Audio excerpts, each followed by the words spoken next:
Well, a lot of the pictures are very graphic, quite thought-provoking. Some of the pictures are absolutely shocking. Some disturbing war images.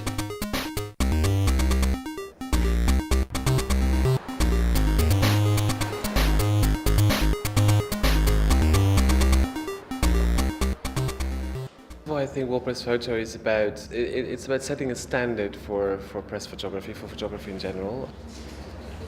It's showing people what's going on in the world.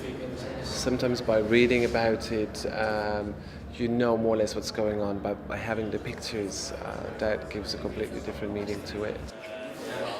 Bringing atrocities to light it's absolutely crucial that people around the world can see what's really happening. It's also very much about hopefully trying to stimulate people to make a change by seeing these images. You know, like there is so many changes for the good that can be made in so many different fields of life.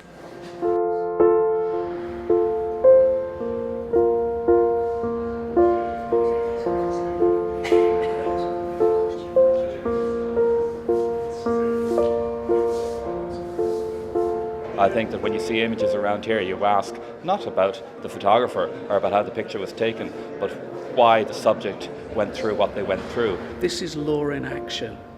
These photos represent the rule of law. They represent the reality of the delivery of the rule of law. They represent the reality of generations of delivery of anti-poverty and development measures. So as a photojournalism exhibition and an exhibition of the best photojournalism in the world, I think it demonstrates some of the issues in society that we as legal students and practitioners engage with on a professional basis, but this is a real reminder of how it affects individuals in their day-to-day life.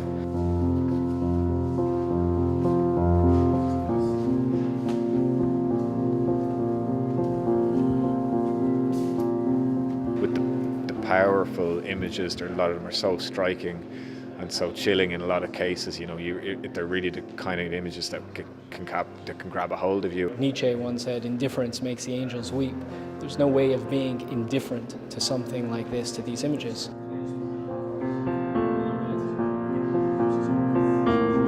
So I'm standing here against a backdrop of a series of photos of trafficked women providing prostitution services on the roadside in Italy, a member state, somewhere most of us have been. And we shouldn't kid ourselves, that happens across the EU.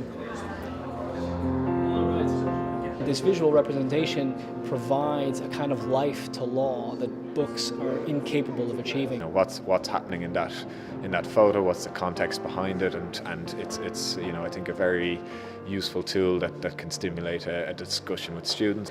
I think these photos will bring alive the study of law. They make it clear why they need to know about the rule of law, why they need to know about international legal institutions, why they need to know about the power of law and where law has failed and is failing.